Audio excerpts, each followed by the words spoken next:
Bah, écoute, ça va, la semaine a été un peu speed là Oh putain, m'en parle pas. et encore, j'ai eu plein de reports de rendez-vous Ah, donc c'est vrai? et tu vois, ça m'a mis les boules parce que toujours Ouais, la première réaction, c'est: «Ouais, ouais, bah, en fait, tu sais, quand tu as ton planning, machin, c'est chiant quand les gens reportent», tu vois? ouais, Et après, je me suis dit: «Bah, peut-être qu'en fait, cette semaine, j'avais besoin de temps» carrément. et vu comme ça passe mieux et je me dis: «Ouais, quand je vois tout ce que j'avais à faire, finalement, c'était peut-être pas plus mal, quoi». Ouais, c'est clair. Non, mais tu as trop raison. Bon, on peut commencer l'enregistrement, à mon avis, ça peut inspirer plein de gens ce qu'on se dit là. C'est pas mais non, mais moi, ça me parle tellement. En fait, quand il se passe un truc comme ça que j'ai pas prévu dans ma vie, je l'ai tellement pratiqué que tout de suite, je switch en mode positif et je me dis: «Il est où mon avantage dans cette situation?» Pardon. Bless you. Oui, mais c'est ça. Ouais, Je me suis dit: «Attends, si tu fais confiance à la vie, ouais, tu vois, que tu regardes les choses en te disant: "Si je fais confiance à la vie, les choses qui m'arrivent sont normalement ce que j'ai besoin, ce dont j'ai besoin"». complètement. Donc si des clients annulent les rendez-vous, enfin reportent les rendez-vous, c'est peut-être parce que cette semaine, j'avais besoin de prendre un petit peu plus de temps Ouais. et ouais, pourquoi pas? Finalement, quand tu le prends comme ça passe mieux, quoi. Oui et je pense que c'est, à force de prendre les choses comme ça fait partie de toi, en fait. Ça devient, complètement un réflexe de: «OK, il y a ça qui se présente à moi.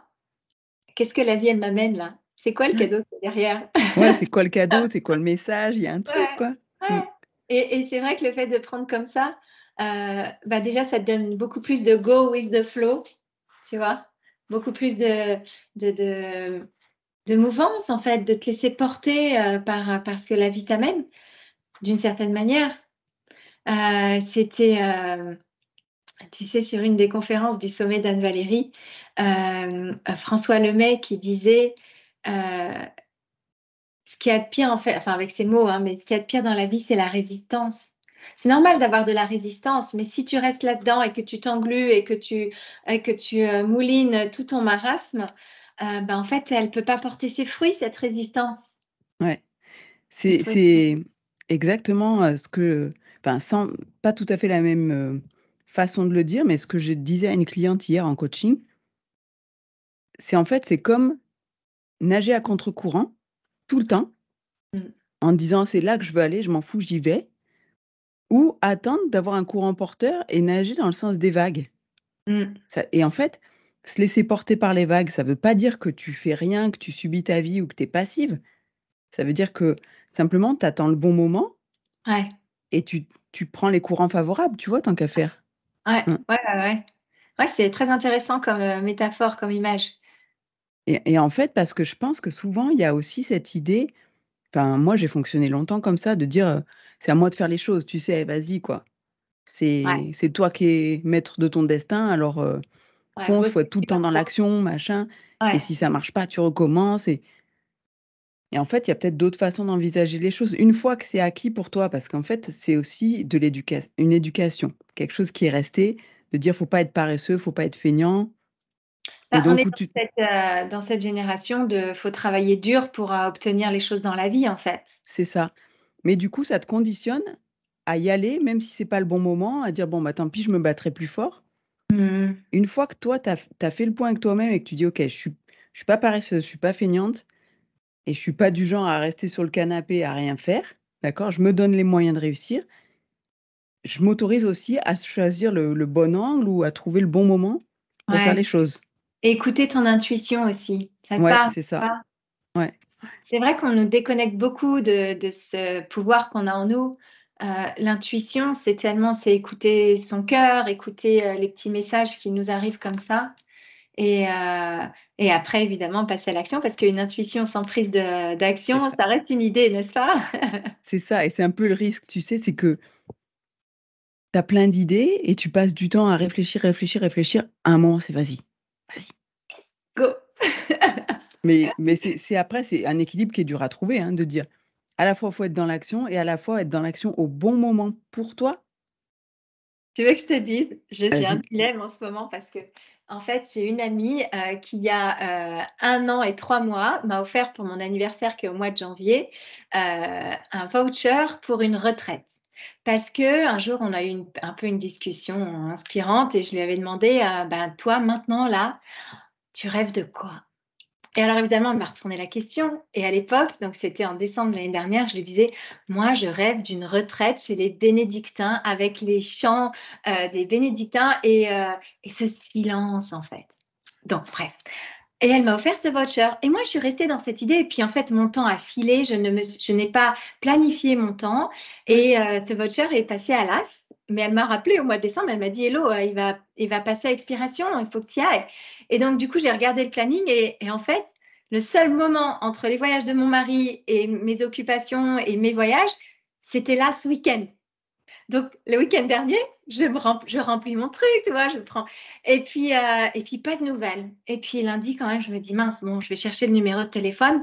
En plus, il parle que portugais et moi, mon portugais, il est pas trop au niveau et du coup, OK, on commence à échanger et puis je comprends qu'en fait, ils ont pas reçu mon mail. Bref, je Ah reçois mince. toutes les consignes de cette fameuse retraite et en fait, c'est pas du tout une retraite de silence, c'est une retraite détox. Ah ouais, rien à Et voir? ça veut dire qu'en fait, tu es censé te préparer 7 jours à l'avance, préparer ton corps, donc en Oh. ne mangeant pas ci, en ne buvant pas ça et là, là, li, là, là, là.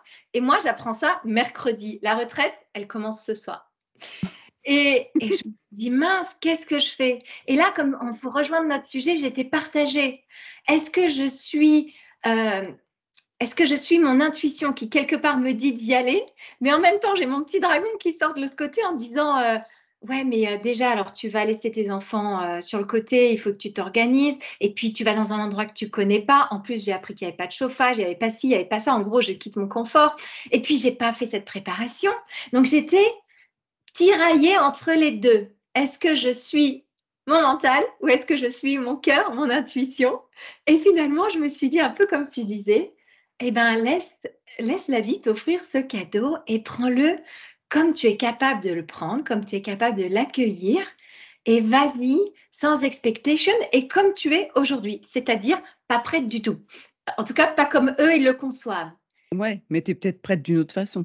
C'est ça. J'ai posé mon intention pour cette retraite et du coup, je laisse le reste, éclore et on verra ce que ça donne et je te partagerai ça Ah dans un ouais, autre avec épisode plaisir. de podcast. Mais comme quoi, bah, le mental, il est tout le temps là pour te rappeler, «Ouais, mais il va se passer peut-être ci et peut-être ça et en plus il pleut et puis tu vas peut-être avoir froid et puis tes enfants et puis ci et puis ça». Mais en fait, voilà, faut vraiment arriver à se reconnecter à son intuition et à laisser, mais prendre pour action évidemment. Donc je me jette à l'eau. Je te Ouais, dis cool, tu nous raconteras ça. ça marche. Ouais, j'ai une copine qui a fait vraie retraite dans le silence, hein, pendant 6 jours. Waouh! Et alors? Mais moi, je me dis, elle a adoré. Vraiment, ça lui a permis de se poser, tu vois? De voir clair sur, où elle voulait aller et Mmh. puis en termes de développement personnel, c'est comme si elle avait franchi un cap, tu vois? Attends, j'ai des poils de chat sur le visage, ça me Ah, colle. pas grave. Et ouais, donc elle a trouvé ça génial. Ouais. Après, moi, quand elle m'a raconté ça, 6 jours, tu es avec plein de gens, mais tu as pas le droit de leur parler, je trouve ça Ah, hyper dur, quoi. Je me dis: «Moi, ouais. je suis pas prête pour ça». Même si je suis pas quelqu'un qui parle beaucoup, mais si tu m'empêches de le faire, par contre, ça peut faire bizarre, quoi. Mais ça résonne tellement moi ce que tu viens de dire. Enfin, moi, je suis une vraie pipelette, en fait. Quand je suis avec des gens autour de moi, ça y est, j'ai envie de partager, j'ai envie de les connaître, tu vois? C'est un vrai c'est des étincelles partout, tu vois? Et du coup mais en même temps, j'ai cette partie de moi qui adore juste me retrouver dans le silence et j'en ai pas beaucoup des moments de silence. J'essaye de m'en créer des petites bulles à moi, notamment le matin, hein, dans mes Mmh routines. mh. Mais moi, ça me botte, ouais, d'aller dans le silence. On verra. Ouais. Et alors du coup, heu, où est-ce que toi, tu te retrouves? Comment toi, tu te crées ta petite bulle, Cécile? Alors moi, tu sais, ma bulle, elle est un peu à l'intérieur. J'ai un dialogue intérieur qui est très, très riche, donc Ouais. après c'est plus, je dirais, on en avait parlé déjà, mais tu vois, d'être proche de la nature, Mmh. pouvoir marcher dans la nature, Ouais. pour moi, c'est ça ma bulle, où je me ressource. Idéalement, c'est la montagne, Ah mais la ouais. montagne plus l'été, tu vois? La montagne avec la neige, ça m'attire de moins en moins. Ou alors, pas en tout cas, pas en ski, pas avec, les remontées mécaniques et tout ça qui est trop Sentir bruyant. cette grandeur, non? De la Ouais, l'année montagne. dernière, l'hiver dernier, j'étais allée marcher avec une copine plusieurs fois dans la neige Ah et ouais, donc on est allé dans des coins où il y a personne et puis il y avait pas beaucoup de neige, donc elle était bien tassée, donc ouais, on pouvait marcher sans les raquettes, tu vois? Juste en chaussures et là, ouais. oui, là, c'est beau parce qu'en plus, tu as ce côté, la neige absorbe tous les sons, tu vois? Oui, Et ça puis, craint. nous, en bas, on était dans le brouillard. Tu montes, tu as le grand soleil, le ciel bleu. Ouais, Ah ça waouh! ressource et tu Ah es oui, dans le silence où tu as juste un peu des petits bruits d'oiseaux, des petits bruits de branches qui craquent, ou des ouais, bruits d'un peu de neige sur une branche qui va tomber d'un coup, tu sais? Tu as juste ces bruits-là, quoi et puis le bruit de tes pas imaginons qui craquent un peu sur la neige la neige. et ouais, ça, j'aime bien. Ah ouais, Après silence complet, heu, en tout cas, tu vois, moi, un truc comme ça, je me dis le vivre en étant enfermé à l'intérieur, je pense que ça serait compliqué. ouais, Par contre, se dire: «Tu fais une journée complète de silence, de méditation, mais dans un cadre où tu es dehors dans la nature», ça me ouais. paraît plus, abordable. Tu sais ce que c'est mon rêve, moi? Un de mes rêves, c'est d'aller faire Saint-Jacques-de-Compostelle, où en fait, tu es face à toi-même et tu peux être avec plusieurs personnes, mais l'idée, c'est de pendant les marches, d'être en silence, de vraiment vivre le moment présent, mais de marcher, comme tu dis, marcher dans la nature. En tout cas, c'est comme ça que je me le représente. Après, si ça se trouve, c'est pas du tout comme ça et puis, les gens le vivent plus, en dialogue et cetera, à la rencontre des gens. Mais moi, c'est comme ça que je me suis imaginé ce voyage et en plus, maintenant que je suis au Portugal, je sais pas pourquoi dans mon imaginaire, Saint-Jacques-de-Compostelle était toujours, à la frontière espagnole, mais en fait, pas du tout et c'est au C'est pas Portugal. loin de chez toi? Oui, Mmh. c'est pas loin de chez moi et Ouais. donc du coup, voilà, je le laisse, s'imprégner en moi et je pense qu'à un moment donné, je vais, mettre en place ce qu'il faut pour réaliser ce rêve. Alors, tu sais, il y a plein de chemins. Saint-Jacques-de-Compostelle, tu as plein de départs Oui, et il y a un départ de Genève d'accord, et OK. ben, le chemin qui part de Genève, il passe juste devant chez moi, là. Ah, tu serais pas en train de me faire un appel du pied là, Cécile? C'est juste comme ça, tu sais, des fois, il y a des petits signes. Excellent, je prends, je note. Mais sinon, tu sais, je pense qu'il y a autant de façons de faire le chemin de Saint-Jacques-de-Compostelle que de pèlerins, quoi. Oui et qu'on est, il faut juste être soi-même. C'est un endroit pour, ouais, être libre en fait. Ouais. Ouais, c'est pour ça, je pense que ça m'inspire. Comme tu le Mmh. disais, la nature, moi aussi, ça résonne beaucoup en moi. C'est vital depuis que j'ai retrouvé cette connexion et ouais, le silence, mais sois libre d'être, ce que bon te semble, quand tu vis les choses, en fait.